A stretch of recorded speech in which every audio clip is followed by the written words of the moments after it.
Hello friends, welcome to the my YouTube channel. તો આજે આપણે ટેસ્ટી એવી ઇડલી બનાવીશું.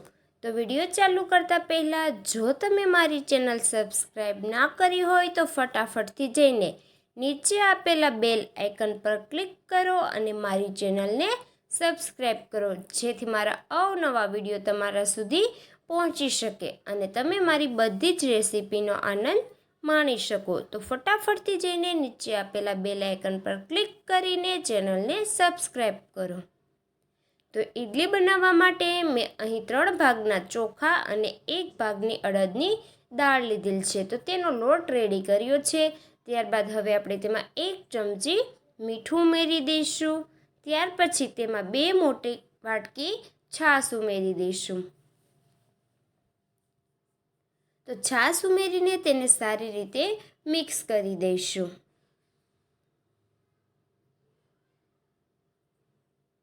તો તમે જોઈ શકો છો, આ રીતનું ઘટ્ટ બેટર થાય ત્યાં સુધી તેને મિક્સ કરીશું, જેથી એક પણ લમ્સ ના રહે.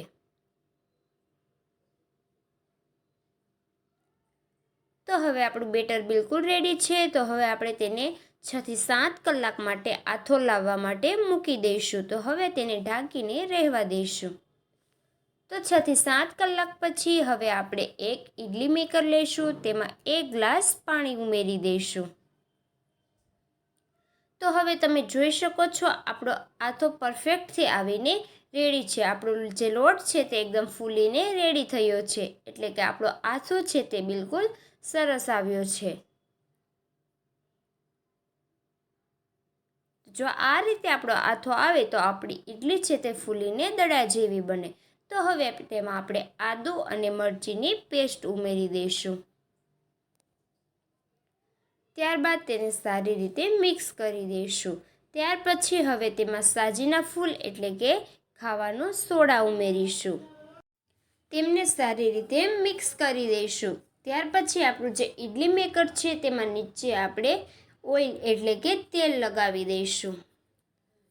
ત્યાર પછી બધા જમાં આપણે થોડું થોડું બેટર ઉમેરીને તેને રેડી કરીશું.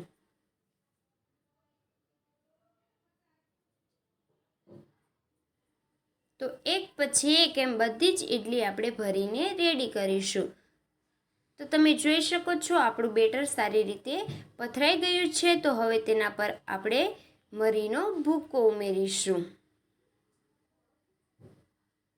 તો આ રીતે આપણે મરીનો પાવડર બનાવીને રેડી કર્યો છે, તેને ઉપરથી ભભરાવી દઈશું.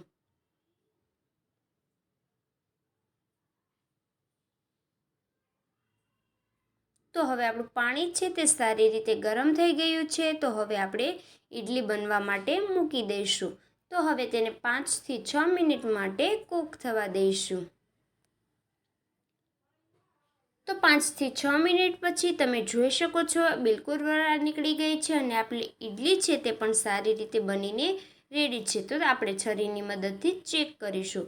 તો આપણી ઇડલી છે તે બિલકુલ છરીમાં ચોંટતી નથી, એટલે કે આપણી ઇડલી છે તે સારી રીતે બનીને રેડી થઈ છે. તો હવે આપણે તેને બહાર કાઢી લઈશું. તો ફ્રેન્ડ્સ, તમે જોઈ શકો છો, એકદમ મસાલેદાર ઇડલી બનીને રેડી છે.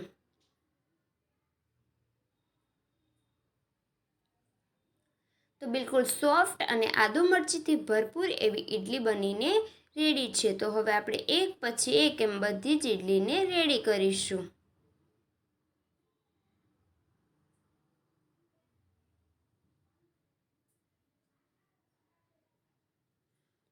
તો ફ્રેન્ડ્સ, આ ઇડલીની રેસીપી તમને કેવી લાગી તે જરૂરથી કોમેન્ટ કરો અને મારી ચેનલને સબસ્ક્રાઈબ કરો. તો આપણી ઇડલી છે તે બિલકુલથી રેડી છે. તો હવે આપણે તેને સર્વ કરીશું.